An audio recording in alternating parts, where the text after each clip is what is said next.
Alô a todos, continuando os áudios vídeos do seu canal Encontro com Conhecimento, eu vou dar prosseguimento ao vídeo anterior, ao áudio vídeo anterior. Quando a gente entende que para os antigos o número era algo divino, é porque o número representa uma sabedoria imutável, aquilo que não se muda. Mas não é só o número que representa uma sabedoria imutável. As palavras também representam uma sabedoria imutável. E não só as palavras representam uma sabedoria imutável. As medidas também representam uma sabedoria imutável. Vemos isso claramente no livro de Eclesiástico da Bíblia, que está escrito: foi ele quem criou no Espírito Santo, quem a viu numerada e medida. Então, na realidade, esse trecho ele está falando sobre a sabedoria, e quando a gente diz que uma coisa foi pesada e medida, lembra já imediatamente uma balança, que é o início do signo de Libra, que está a 180 graus. Então, é interessante que tudo que é pesado, numerado e medido, a gente usa para explicar a razão das coisas, a lógica das coisas, a proporção das coisas. Então, quando a gente chega no signo de Libra, que é o 7º signo, o 7 é um número sagrado em todas as filosofias, em todas as línguas, em todas as religiões, em todas as raças, como eu já até falei em outros áudios, vídeos, só que só eu dei uma pincelada, né? Agora eu vou ter que falar um pouquinho mais para as pessoas poderem entender um pouco melhor. Então vamos lá. A gente tem 2 mãos com 5 dedos. Isso pode lembrar para nós o 7. Então, com as nossas mãos, a gente foi fazendo as nossas ações. Então, a mão tem a representação diferente da pata do animal. O animal tem pata, o ser humano tem mão. E a nossa mão, na realidade, ela pode doar ou reter.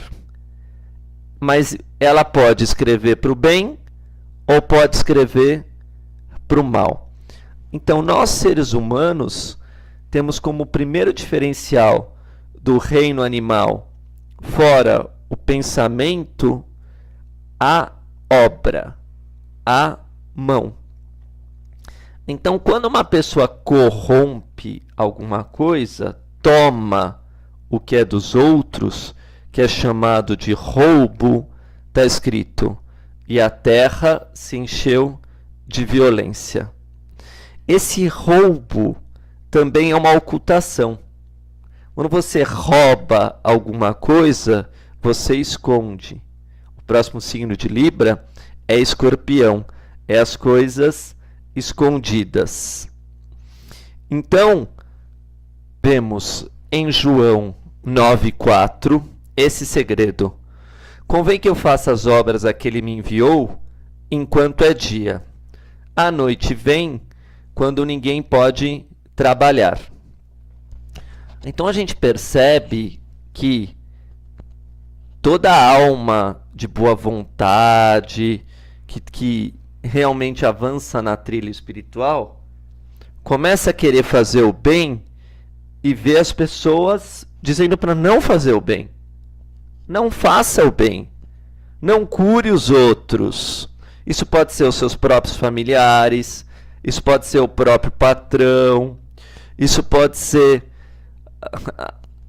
de todas as formas. Pode ser no clube, pode ser a própria esposa, né? Então isso diz que as coisas estão invertidas. Na realidade, era para o homem fazer o bem, né? A vida do homem é fazer o bem. Então, quando a gente vê o signo de Libra, da meio-dia para frente, como eu falei, Jesus deixa claro: enquanto é dia, eu posso fazer minhas obras. A noite vem, quando ninguém pode trabalhar. Esse trabalhar é para o bem. Dar frutos do Espírito Santo, como eu já expliquei em outro vídeo, o anterior. Então, quando a gente vê uma balança, a gente vê um número 3 escondido, né? Um ponto em cima, os dois pesos, né? Dá o número 3. Então, 12 também é igual a 3, então existe a lei dos homens e a lei de Deus. Quando entra a lei dos homens, influenciado pelos espíritos imundos, pelos espíritos das trevas, o homem vai se corromper. O homem vai seguir a outros deuses. Como está no segundo mandamento: não terá outros deuses. Em Provérbios 11:1 encontramos: a balança fraudulenta é abominada pelo Senhor, mas o peso justo lhe é agradável. Então, claro que tem tudo a ver com Libra, porque está falando de balança. E lá no 11:3 diz: a integridade dos justos serve-lhes de guia, mas a perversidade dos pérfidos arrasta-os à ruína. Então, toda a Bíblia é a dualidade sendo colocado numa balança, com pesos e medidas justos, mostrando quem segue o mal e quem segue o bem.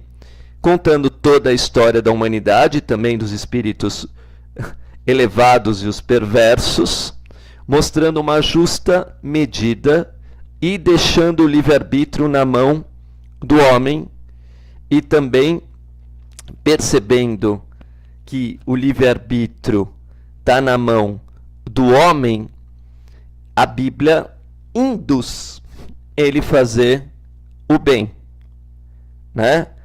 Então a Bíblia vai induzir o homem a fazer o bem e também vai condenar o mal. Por isso que é uma escritura sagrada. Por quê? Porque ela exalta o bem e condena o mal. Esse é o segredo da escritura. A diferença é que esse bem e esse mal não tem a ver com os valores dos homens, como a gente vai poder observar. Gênesis, versículos 6, 9, diz: esta é a história de Noé. Noé era um homem justo e íntegro no meio dos homens de sua geração. Ele andava com Deus. Então, Noé encontrou graça aos olhos do Senhor. Então, às vezes, o que o homem não percebe é que a Bíblia é para a gente encontrar graça aos olhos do Senhor.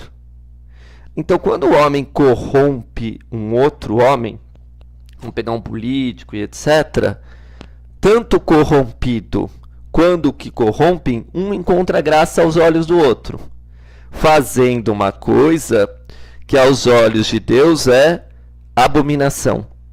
É errado, ele abomina aquela ação. Aquela ação não é boa e no término não vai ser boa. Já começou errado, vai terminar errado. Então, num conto de parábola, a Bíblia fala que isso é uma serpente. Por quê? Porque o homem está sendo arrastado para um reino que ele não pensa, que ele age buscando os prazeres imediatos, o lucro imediato, a vantagem imediata. Ele está sendo arrastado para o mal e nem consegue perceber. Por quê? Porque o poder cegou ele. as paixões cegaram ele. Então, essa culpa que a gente tem, essa vergonha que a gente sente quando entra num caminho espiritual, esse remorso que a gente sente, essa dor, essa angústia na alma, vem dos nossos erros, de como seres humanos viemos errando ao longo da história, e como está tudo sendo pesado, medido, enumerado, como encontramos nesse versículo, Jó 13, 23, está escrito: quantas faltas e pecados cometi eu? Dai-me a conhecer minhas faltas e minhas ofensas. Esse caminho que o homem precisa trilhar a partir do 7º dia, ou a partir da balança, é o da justiça.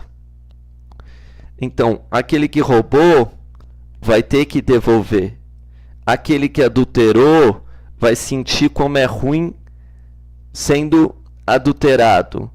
Passando pela experiência, ele vai reconhecer o seu próprio erro, né?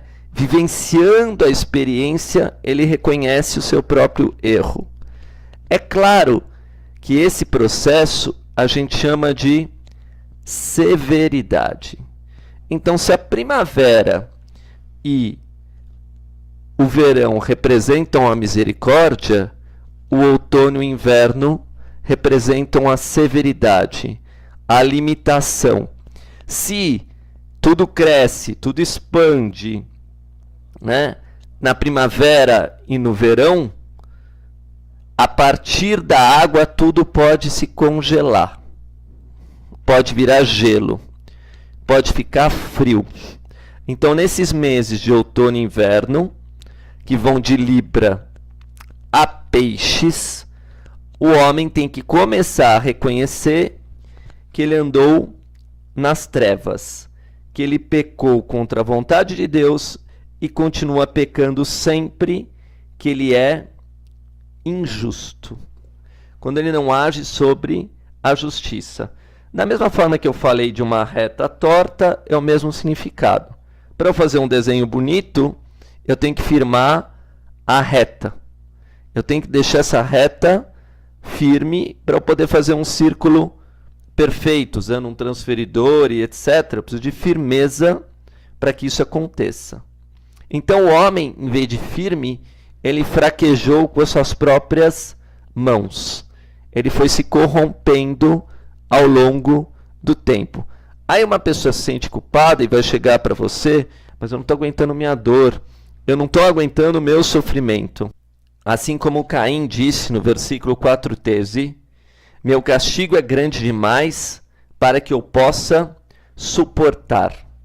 Como, então, mudar a maldição para a bênção? O que eu fiz de errado, agora porque eu fiz de bem, foi criadas as igrejas, as escolas iniciáticas, o serviço voluntário, as ONGs. Resumindo, nós fazendo bem, eliminamos o mal. Nós nos limpamos da nossa maldade fazendo bondade. Esse é o peso justo. Se você está com 4 negativo, se você tiver 4 positivo, você anula o negativo. Se você foi cruel, agora seja misericordioso. Se você foi avarento, agora seja caridoso. Essa é a lei da oposição. Tudo pode virar de posto, de bom para mal ou de mal para bom, de amargo para doce ou de doce para amargo, de frio para calor ou de calor para frio. Nós temos as nossas mãos, o pensamento e a consciência que podem transformar todo o mal que aconteceu com a gente em bondade. Tudo que a gente fez de errado, a gente pode transformar, que vai ser a continuação no próximo áudio-vídeo. Aí a escritura é um manual de como fazer isso, né? As igrejas, as escolas iniciáticas também ensinam como fazer isso, e esse é o caminho do ser humano a partir do momento que ele faz uma coisa errada. E esse caminho é chamado de arrependimento. Por sinal, é exatamente essa fase que o ser humano está vivendo no século XXI.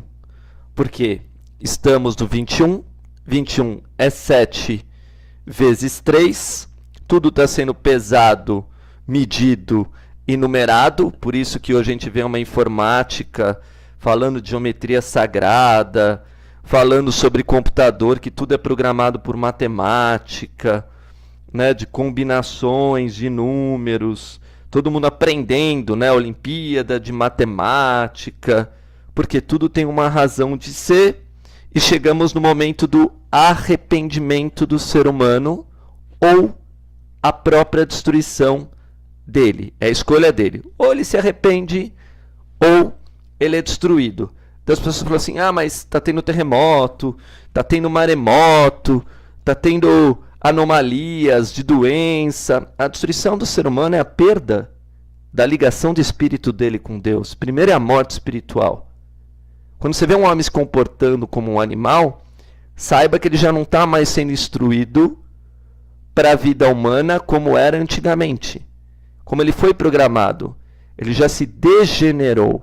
Então, a degeneração do ser humano é o início da destruição dele. A degeneração celular, né?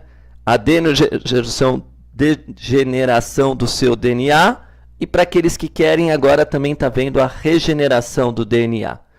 A escolha é de cada um. Muito obrigado.